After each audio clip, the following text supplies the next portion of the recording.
English we speak. From bbclearningenglish.com. Hello and welcome to the English We Speak. With me, Feifei. And me, Roy. We may sound a little different. That's because we're not able to record in our normal studios during the coronavirus outbreak. Roy, have you heard about Rob? No. What about Rob? Well, you know that Rob's been wearing a long-sleeve t-shirt recently. It's because the other night he went out with some friends. Well, he lost a dare and now he's got a tattoo of a panda on a skateboard on his arm. Feifei, he's probably really embarrassed about that. You shouldn't gossip. I'm not. But you always love it when I spill the tea. You spilt some tea? While recording? That's dangerous when we're surrounded by laptops and microphones. No, Roy. Spilling the tea means to gossip. I'm going to spill the tea some more right after these examples. I shouldn't spill the tea, but have you heard that Bob and Susan are dating? Come on, spill the tea. Tell me what you know about Derek. I'll spill the tea. There's going to be a huge party and no one has invited Peter. This is the English We Speak from BBC Learning English, and we're talking about the expression spill the tea, which means to gossip. So come on, Feifei, spill the tea. You know everything that happens in the office. How did you know about Rob's tattoo? I'll never reveal my sources. Well, okay, it was Neil. I can't believe you told me that. You gave up your source so easily. You asked, so I told you. I'm just really honest. Well, Feifei, I have a surprise for you. You know that Neil told you that Rob has a new tattoo? Yes? Well, Feifei, Rob hasn't really got a panda on a skateboard tattoo. We created the story to see if you'd spill the tea. Rob would never do something so silly. That's not fair. Bye, Roy. Bye. The English we speak. From bbclearningenglish.com. Welcome to the English We Speak. It's Feifei here with Rob. Hi, everyone. So, Rob, help yourself to a biscuit. I know how much you love them, so I bought some for us to share today. Oh, right, that's very kind, Feifei, but very odd. You don't normally buy me things. Are you feeling guilty? Have you done something wrong? Of course not. Well, sort of. I hope you don't mind, but I used up all your coffee when I made drinks for the team this morning. What? You used up all my coffee and you didn't make me one? Ah, that really takes the biscuit. I haven't taken any biscuits, just your coffee. No, Feifei, when I say someone really takes the biscuit, I mean what you've done is really surprising, annoying, or sometimes just silly. Oh dear, you're not happy. Sorry, Rob. Let's hear some examples while you calm down. I can't believe she copied my work and pretended it was her own. Now that really takes the biscuit. You're really taking the biscuit if you're expecting me to take you to the match and wait outside until it's finished. Your plan to turn the spare bedroom into a snooker room really takes the biscuit. This is the English We Speak from BBC Learning English, and we're finding out about the phrase to take or to really take the biscuit, which means we are surprised or annoyed by someone's actions. Oh, Rob, I'll buy you some more coffee. I hope so. By the way, we can say something as well as someone takes the biscuit. So you take the biscuit by using up my coffee, but there is something that really takes the biscuit. Oh, yes? What's that? These biscuits you bought are ginger nuts. I hate ginger biscuits. Didn't you know? Oh, that really takes the biscuit. OK, Rob, you are really taking this badly. Pass them over here then, and I'll eat them. Oh, crumbs! I've dropped them. Oh, sorry. Oh, it looks like I won't be taking any of my biscuits today. Come on, Rob. I'll buy you a coffee. Ah, thanks. Bye. Bye. The English we speak.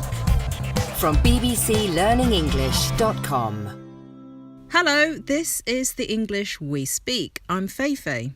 And I'm Rob. We may sound a little different. That's because we're not able to record in our normal studios during the coronavirus outbreak.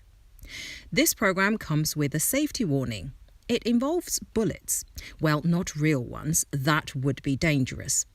Toy bullets, just to illustrate the point. Bullets?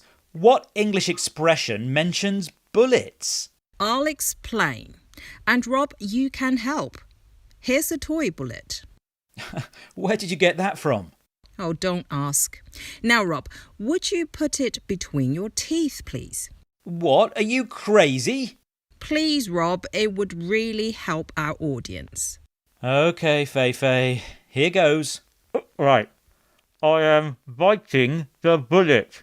So, Rob, you're being brave and forcing yourself to do something unpleasant but necessary.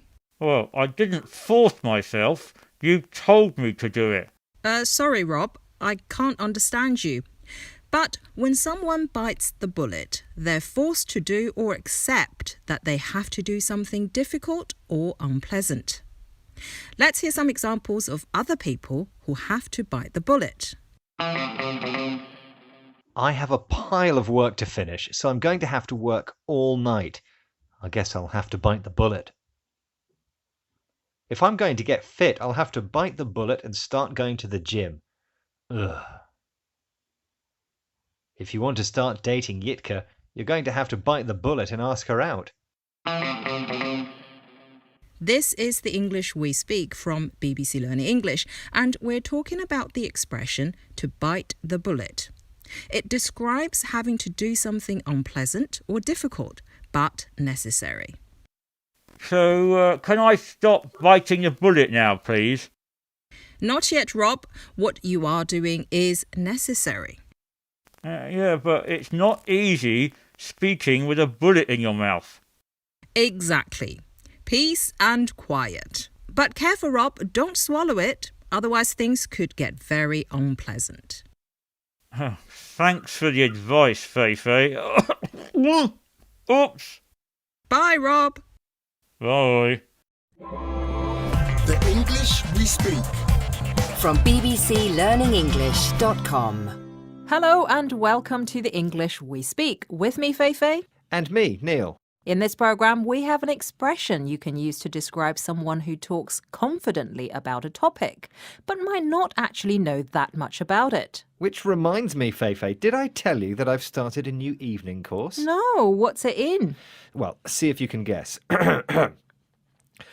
My lords, ladies and gentlemen, it is indeed an immense honour and privilege to stand here before you on this great occasion and humbly offer my thoughts... Neil, what are you going on about? Public speaking. It's my new course. Right. Well, you can certainly talk the talk. Oh, good. That's the whole point. That's not really a compliment. When we say someone can talk the talk, it means they talk a lot about a subject, but they might not really know that much about it, even if they sound confident. How dare you? Well, let's hear some examples of this expression in action. Oh no, not another meeting chaired by Bin. He could certainly talk the talk, but he actually knows nothing. OK, go in there, talk the talk and get out before they realise we don't have a clue about marketing. It's one thing talking the talk, but we need action. We need someone who can walk the walk. You're listening to the English we speak from BBC Learning English. In this program, we're looking at the expression talk the talk. It refers to people who talk confidently on a topic without necessarily knowing much about it. That's right, Feifei.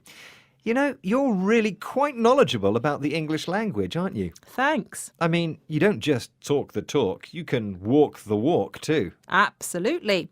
As you heard in the earlier example and just then from Neil, the opposite of talk the talk is walk the walk. That refers to someone who shows their abilities through action, not just talking. Like you, Neil. You know what? I think I'll give up that public speaking course and join a hiking club to learn how to walk the walk. Ah, good idea. Bye. Bye. The English we speak. From BBC Learning English. Hello and welcome to the English we speak. I'm Feifei, but I'm not sure where Neil is. Sorry I'm late. It's going a bit crazy out there in the office. Crazy? Yeah, everybody's arguing and shouting. About what exactly? The mess in the office. The boss says it's untidy and we should clear up after ourselves. He even said that my desk was like a pigsty. Well, you'd better stay in here and keep out of the way until things have calmed down. Good idea. I'll just let the dust settle. Oh, so the office is messy and dusty? Is that what everyone's arguing about? The dust? No, Feifei. I just mean I'll wait for the situation to calm down. Got it. So you're just keeping out of the way. Are you scared? Of course not. I just wanted to hear these examples. We've had lots of complaints about the changes, but let's wait until the dust settles before we respond. We're busy moving house at the moment, but I'll give you a call when the dust settles. Now the dust has settled after the restructuring, I think we can talk about recruitment. This is the English we speak from the BBC, and we're finding out about the phrase, let the dust settle, which means to wait for a situation to calm down. We can also say wait for the dust to settle, which is what I'm doing right now. Neil, I have a feeling you're just avoiding the situation for one reason. Oh yeah? What's that? Look out there. They're all pointing at your desk. They're not arguing about a messy office. They're complaining about your mess. Really? Well, I like to work in a messy environment. Maybe, but I don't think the dust is ever going to settle in this argument. Okay, but I think I'll stay in here for just a little longer. Bye. Bye. The English we speak. From BBC Learning English. Hello, I'm Feifei, and this is the English we speak. I'm with Rob. Hi, Rob. How are you? Oh, hi, Feifei. Yeah, I'm fine, but I just can't understand why you've brought me to a railway station. Isn't that obvious? No. And what's that piece of paper you're waving in your hand? Oh, this. This is a ticket. A ticket? Why would you bring me to a railway station and show me a ticket? It's cold and we could be in a warm studio presenting this programme.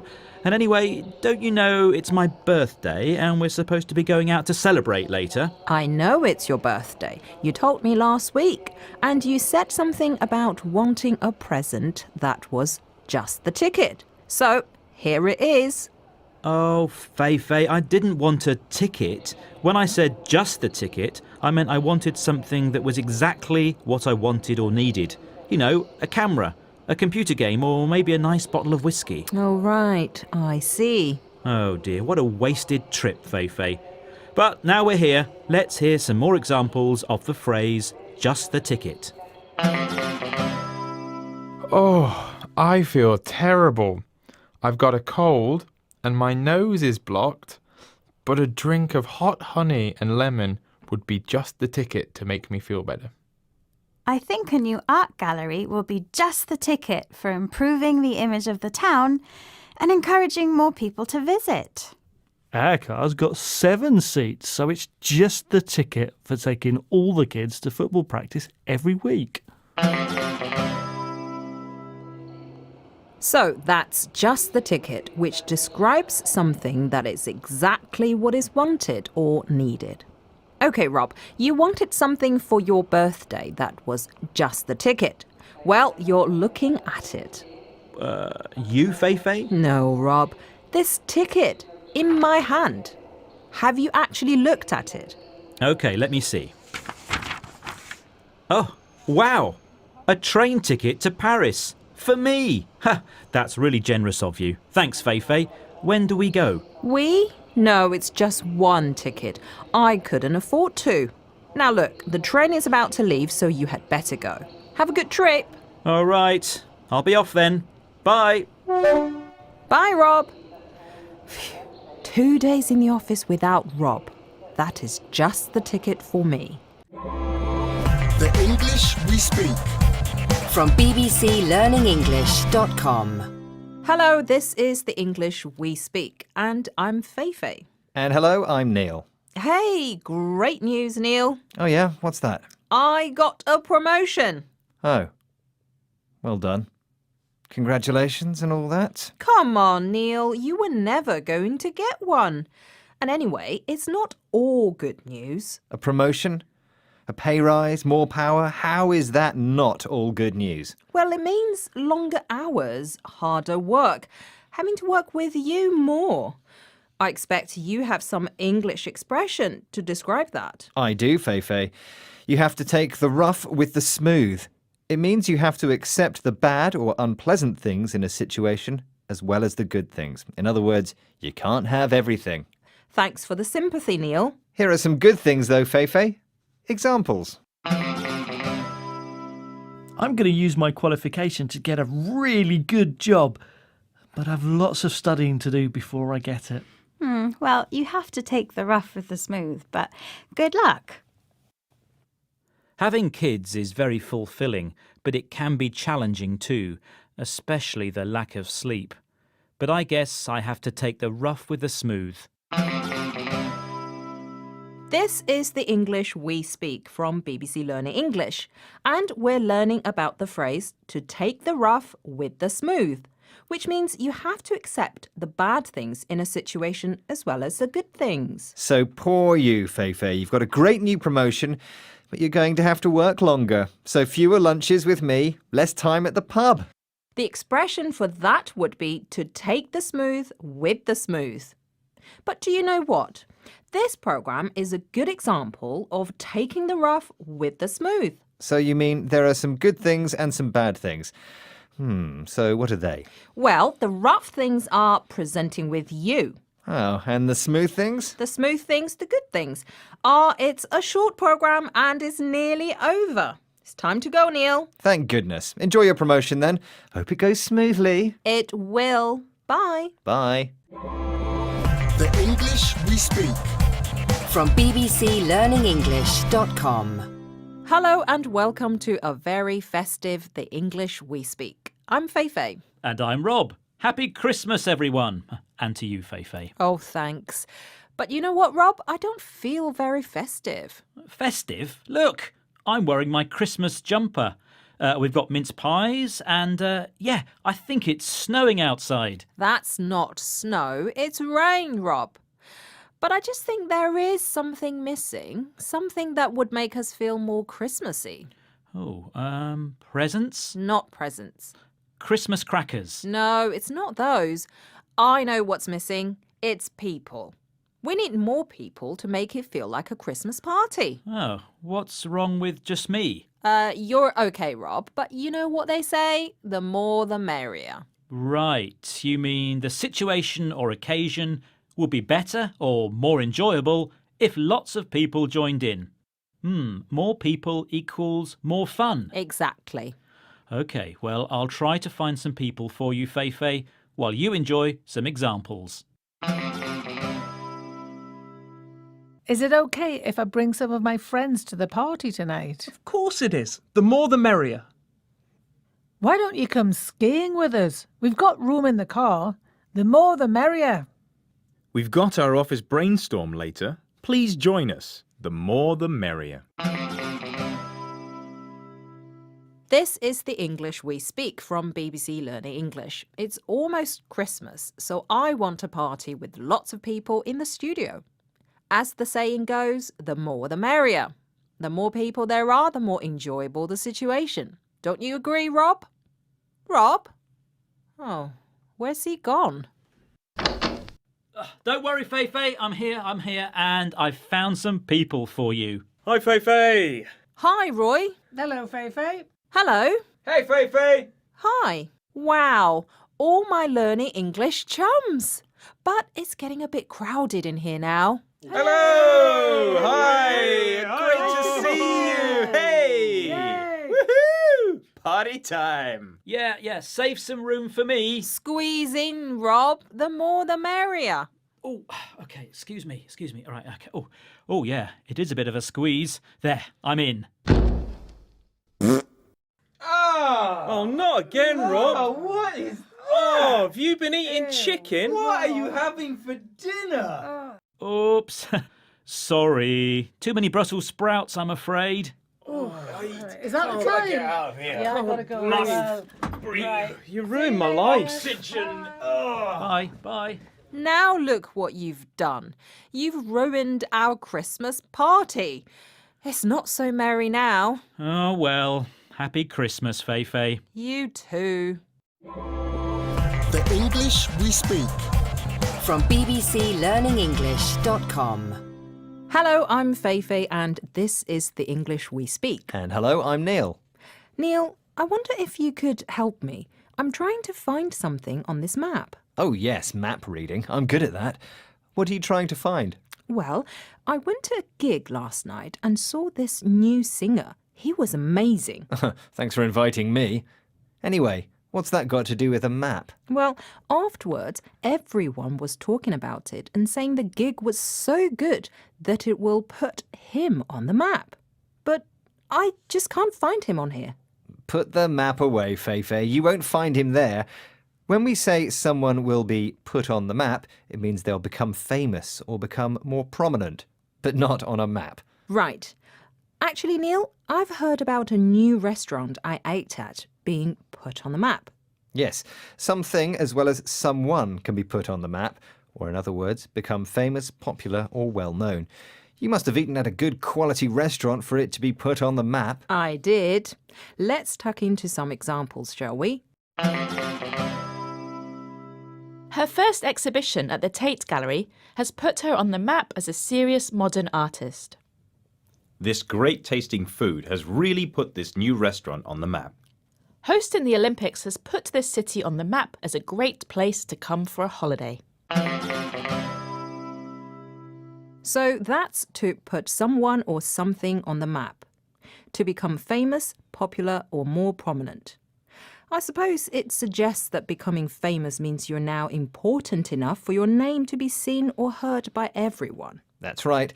In the old days, when a place was too small and unimportant, it wasn't shown on a map, but when it became more important, it was put on the map. Right, anyway, Neil, let me look at that map again. Okay. Look, that singer I saw really is on the map. Right there. Really? What was he called? Manchester. Manchester. Manchester. Ah, of course. Bye. Goodbye. The English we speak. From bbclearningenglish.com. Hello and welcome to the English we speak. With me, Fei-Fei. And me, Roy. Roy, why are you hitting that table with a hammer? Well, I got your message about flattening the curve, and then I saw that this table had a bit of a bump in it. So I wanted to make sure you were happy. No, Roy. When I talked about flattening the curve, it relates to lowering and smoothing out the peak on a graph or chart. Oh, because you were talking about the rate of infection in the UK. It's really important to flatten the curve of the infection to avoid our healthcare services being overwhelmed with too many patients at one time. That's right. Now let's listen to these examples. The government have introduced social distancing measures to try and flatten the curve. We need to flatten the curve to prevent too many admissions into hospital. Flattening the curve is vital to help save lives. This is the English we speak from BBC Learning English, and we're talking about the expression flatten the curve, which has been used a lot during the coronavirus crisis. It means to reduce the peak of a graph or chart. Yes, people have been in lockdown and social distancing to flatten the curve. It seems that the rate of infection in the UK has decreased of late. Yes, it seems that way, but I can't believe you were hitting that table. Well, I was just trying to make you happy. Sorry. Roy, now my chair is broken. What happened to the wheels? I flattened the curves on your wheels. I fixed everything. You should see what I've done to your car. Oh, working with you is never a boring experience. Thanks. Bye, Roy. Bye, Fei-Fei. Hi everyone, we hope you enjoyed that video and thank you very much for watching. We have so many more just like it, so if you don't want to miss a single one, make sure to subscribe and we will see you regularly. Hope to see you soon. Bye guys.